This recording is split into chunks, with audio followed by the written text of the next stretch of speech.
What kind of triangle has sides 8, 9, and 10? Is it acute, right, obtuse, or equilateral? What do you think?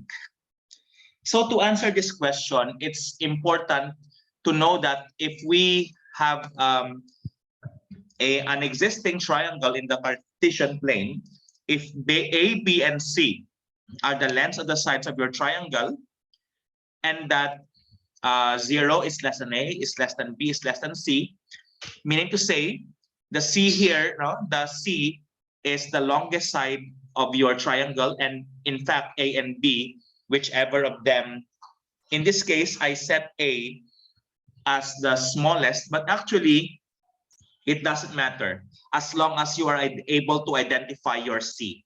And why? Why is that so?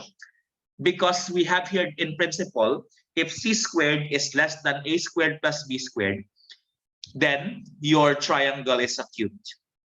If it's C squared is equal to A squared plus B squared, that implies that the triangle is right because it satisfies the Pythagorean theorem.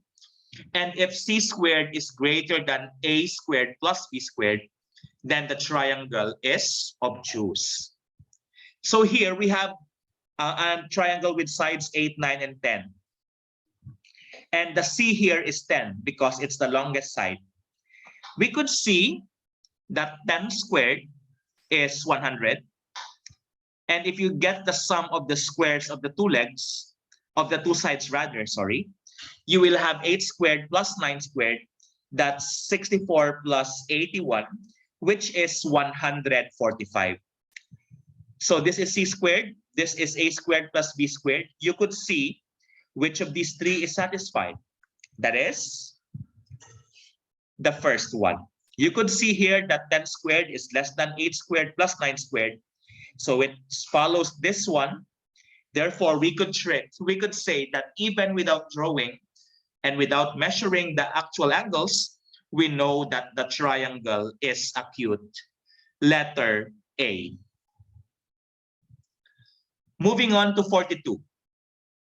Find the value of k such that f of x equals x squared plus 5x plus k has one x-intercept in its graph. Is it 25 halves, 25 fourths, 10, or 25? There are also various ways of doing this. And for you to have only one x-intercept in the graph, a quadratic function y equals ax squared plus bx plus c has only one x-intercept if the roots are equal. And in that case, the parabola is tangent to the x-axis in this case. And for that to happen, then the value of your b squared minus 4ac or your discriminant should be 0. So from here, we have f of x equals x squared plus 5x plus k. Your a here is 1, your b is 5, and your c is k. And by substituting it to your formula, to your discriminant equals 0. So we have 5 squared minus 4 times 1 times k equals 0. So negative 4 times 1 times k is negative 4k. Then 5 squared is 25. But I subtracted both sides by 25. That's why I arrived to negative 4k equals negative 25. And dividing both sides by negative 4, then k is 25 fourths. And that is letter B. But aside from that, there is another way. For you to have equal roots, then x squared plus 5x plus k should be a perfect square trinomial. So to get the constant, so you divide 5 by 2. So 5 divided by 2, that's 5 halves. Squaring it would give you 25 fourths. So you see, it's another way of doing it. 43. Find the value of k so that the parabola y equals 2 quantity x minus 4 squared plus k passes through negative 3, 4. Is it negative 102, negative 94, 87, or 95? So this one is not that hard to do. all you have to do is replace this x with -3 and replace this y with 4. And with that, you can solve for k. So with that, we have 4 equals 2 times -3 minus 4 squared plus k. -3 minus 4 is -7, and the rest were just copied. The square of -7 is 49. Remember that if you square any non-zero number, real number, the answer is always positive. So you have 4 equals 2 times 49 plus k. 2 times 49 is 98, and subtracting both sides by 98, we get -94 as the value of k, and that's letter B. 44. The sum of two numbers is 40. Find the numbers if the sum of their squares is a minimum. Is it 1 and 39, 8 and 32, 19 and 21, or 20 and 20? Many would approach this using quadratic functions, and others would approach this using calculus.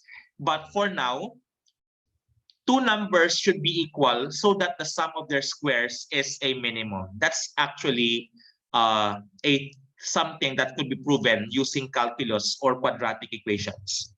That's why each of these numbers should be 40 divided by 2 or 20. So the numbers are 20 and 20. Letter D. You could see that 20 squared plus 20 squared is 800, right? But if you have the other choices, I'm sure they are all larger than 800. So I'm sure that this is the correct answer, which is letter D. 45. Solve the quadratic inequality x squared minus 4x minus 5 is less than 0. Which of these inequalities do you think is the correct answer? There are many ways of doing this. Others are using critical values. They get the roots and solve for the critical. They solve for the critical values. Then they perform testing of points or testing. Others use sign analysis, and I believe you are very familiar with sign analysis. And others are using what we call the graphical method. In the previous lectures, I have shown the sign analysis. This time, I will be solving it using the graphical method. This is the graph. Supposing you have the graph of x squared minus 4x minus 5 equals y, or f of x. By graphing y equals x squared minus 4x minus 5, we could see that, remember, we are after of its value less than 0, and which is negative. We could see that the value of y, or f of x, is negative in this interval. So if you see, the roots are -1 and 5, so I have here. That's why you could see the x-intercepts are -1 and 5. And this, within this portion of the graph here, for these values of x between -1 and 5, all the values of the function is negative. Therefore, we should get this interval, and this is the interval of our answer. This interval is the desired interval, and that is x squared minus 4x minus 5 is less than 0 happens if -1 is less than x, less than 5. Note that you may also use sign analysis for such purpose. But for now, I use the graphing technique. And that is letter C. I hope you got letter C as well. 46. What quadratic equation has a root of 3 minus I? Note that I is understood to be the square root of -1 here. And remember as well that I squared is -1. And we have what we call the complex quadratic roots theorem. And it states that if a plus bi is a root, then the a minus bi should also be a root and vice versa. In this case, if 3 minus I is a root of the quadratic function, it also follows that its imaginary conjugate, that its conjugate, 3 plus I, is also a root. And with such, since they are roots, and let's say it is a we express it as a variable in terms of x. So we have, the variable x rather, sorry. So we have x equals 3 plus minus I. Subtracting both sides by 3, you get x minus 3 equals plus minus I. And what do we do next? To eliminate this I here, or in our answer, so that the I will be gone, we have to square both sides of the equation. If you squared x minus 3, it becomes x squared minus 6x plus 9. I hope you could still recall how to square a binomial. And if you square the plus minus I squared, it will be simply I squared only. What happened to the plus minus? It will be gone. Why? Because if you square a positive or a negative number, the answer is always positive. That's why it's positive I squared here, or simply I squared at the right. But remember that I squared is negative 1 by convention.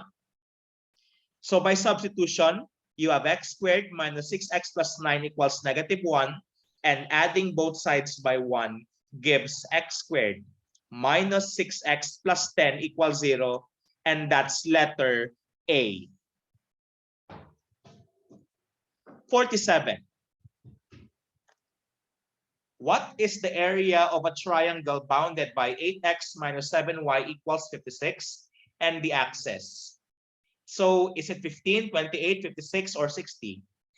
There are many ways of doing this. One way is through graphing by utilizing the x and y intercepts. So if you let x be equal to 0, then you get a y which is negative 8. So it passes through the point 0, negative 8. And if y is 0, then x is 7. Hence, it passes through the point 7, 0. And connecting them by a line, we have this. And you see, this is now the triangle that we are talking about. This is a right triangle because the x-axis and the y-axis are perpendicular, which means that this length here could serve as our base, which is 7. And this length here, which is 8 units, could serve as our height. And we know that the area of a triangle is base times height divided by 2. And by substitution, that's 7 times 8 divided by 2. 8 divided by 2 is 4. And 7 times 4 gives you 28. In this case, the area of the triangle is 28 square units. And that is letter B. 48. I hope you got it right. Solve for P in the equation 1 over P plus 1 over O equals 1 over F. Which of these answers do you think is correct? Which of these choices? To do this, if we solve for P, so it should be 1P or P over 1, not 1 over P. In this case, what I did was, I isolated the expression with P. So I subtracted both sides by 1 over O. That's why I have 1 over P equals 1 over F minus 1 over O. And for the right-hand side, 1 over F and 1 over O are dissimilar fractions. So I looked for their LCM, for their LCD, and combined them into a single expression. So the LCD of 1 over F and 1 over O is FO. FO divided by F is O times 1, that's why you have your O, minus, so copy here, FO divided by O is F, times 1 will be F, that's why I have here F. That's why we have 1 over P equals equals 0 minus F all over FO. However, we are looking for P, And I will be employing what we call reciprocal property of equality. That is, the reciprocal of the left hand side, which is the reciprocal of 1 over P is P, equals the reciprocal of the right hand side, which is FO over O minus F. Note, it is an assumption here that none of the denominators or none of O and F are 0. None of, we are assuming that all of the values of P, F, and O will be real, and at the same time, they are all defined. So we have letter A, P equals FO all over 0, O minus F. That's O, not 0. Thank you. 49. A number is thrice another number. If the sum of their reciprocals is 4, find the larger number. Is it 3/4, 4/5, 4/3, 5/3? You can do trial and error here. But for now, let's not do trial and error. Instead, I will represent x and 3x as the smaller and larger numbers respectively.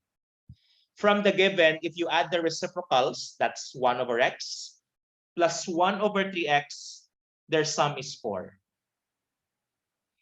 From this equation, we could actually see that the LCD is 3x. And to multiplying both sides by 3x to clear off fractions, we have 3 plus 1 equals 12x. So 3 plus 1 is 4, and 4 equals 12x. Dividing both sides by 12 gives you 1/3 as the value of x. Because 4 over 12 is 1/3. However, we are looking for the larger number. The x here is a smaller number. So since in this case, 3 here, 1/3 is your x and multiplying it by 3. So we could say that 1/3 times 3 is equal to 1. And this should be 1. And this tells us that since 1 is neither one of the choices, then the correct answer here is letter E. All right. So I hope you got E as the answer. Number 50. The velocity of a falling body varies directly as a time of flight. If the velocity of the falling body at the end of 2 seconds is 64.4 feet per second, find the velocity in feet per second at the end of 5 seconds. This is a variation problem. The velocity of a falling body varies directly as a time of flight. It means there's direct variation. So we have V equals KT, where V is the velocity, that T is a time, and the K here is the constant of variation. It says here that V is 64.4 when T is 2. By substitution, we have 64.4 equals K times 2. Dividing both sides by 2 to get the value of K, we have 32.2. And this time, we have now the value of the constant of variation, which is 32.2. And we could replace now the K with such. And the equation of variation is now V equals 32.2 T. When your T is 5 seconds, by substitution, that's V equals 32.2 times 5, which is 161.0. Hence, the correct answer is letter A. I hope you got great scores, and I wish you all the best. With that, TYVM, thank you very much, and a great day to one and all. God bless everyone.